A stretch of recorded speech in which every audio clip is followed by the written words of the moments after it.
thought my father left me his old cabin so I could sell it and move on. But when I stayed there one last night, I realized something had been living inside it long before I arrived. About 6 months ago, my father passed away.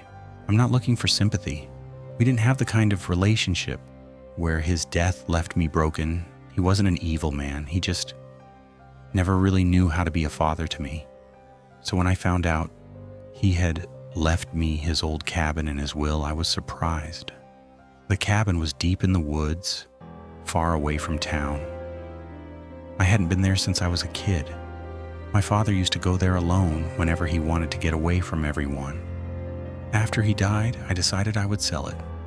But before I could put it on the market, I had to go there, clean it, and check what needed to be fixed. I told myself it would also be my final goodbye to him.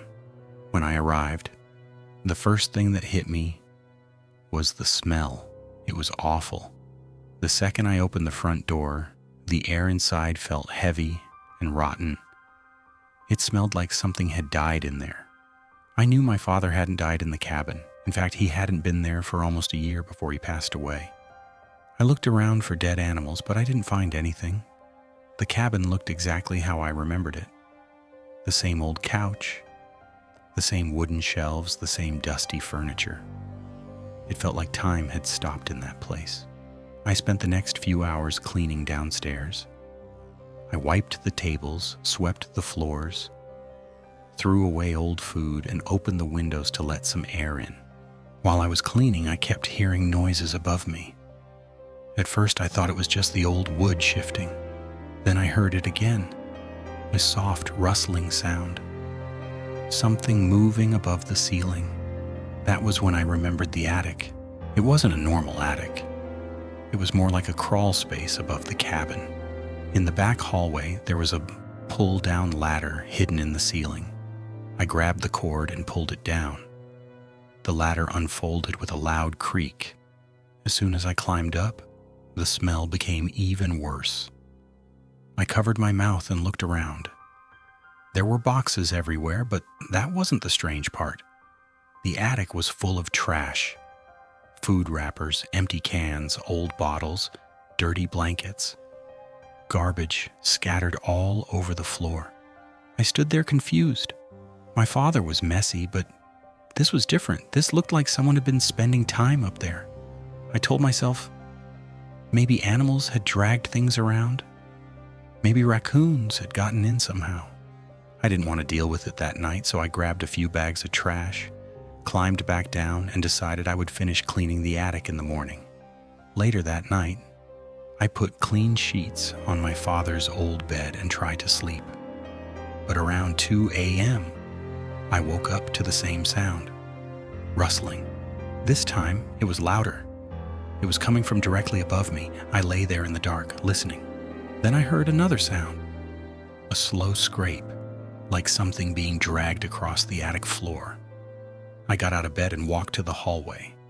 The attic ladder was down. I froze. I was sure I had pushed it back up. At the bottom of the ladder, there was a fresh snack wrapper on the floor. I picked it up, angry and confused, and threw it in the kitchen trash. Then I went into the living room and sat on the couch. I knew I wasn't going to sleep again. There was a small lamp on the side table. I turned it on. The orange light barely filled the room, but it was enough. I sat there thinking about my father. Then I noticed something in the corner of the room. Beside the old recliner, there was a blanket on the floor. That alone wasn't strange. What was strange was that I had cleaned that exact corner earlier. That blanket had not been there before. I slowly stood up. As I got closer, I saw something sticking out from under the blanket. The bottom of a boot. My body went cold. I stopped moving. Then the blanket shifted. Not a lot, just enough for me to realize there was someone underneath it. I stared at it, and after a few seconds, I could see the blanket slowly rising and falling. Whoever was under there was breathing. I didn't scream. I didn't say anything. I just slowly backed away. My phone and keys were on the kitchen counter. I grabbed them as quietly as I could, then ran for the front door. The second I got outside, I sprinted to my car. I started the engine and backed down the driveway as fast as I could. That was when the cabin door flew open. A man ran out. He looked dirty, thin, and wild. His hair was messy, his clothes were torn, and he looked like he had been living in that cabin for a long time.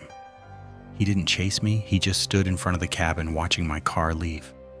I called the police as soon as I got far enough away. When they arrived, the man was gone. The police told me that because my father hadn't used the cabin in so long, someone had probably moved in for shelter. Judging by the smell and the amount of trash in the attic, they believed he may have been living there for months, maybe even close to a year.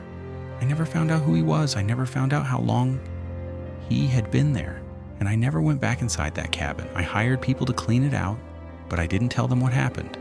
Maybe that makes me a bad person, but I just wanted the place gone. I sold the cabin as it was. Sometimes I still think about that night.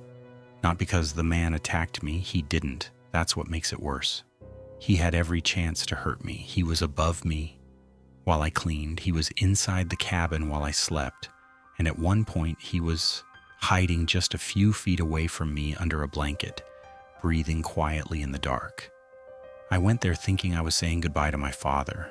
Instead, I found out I had never been alone in that cabin at all.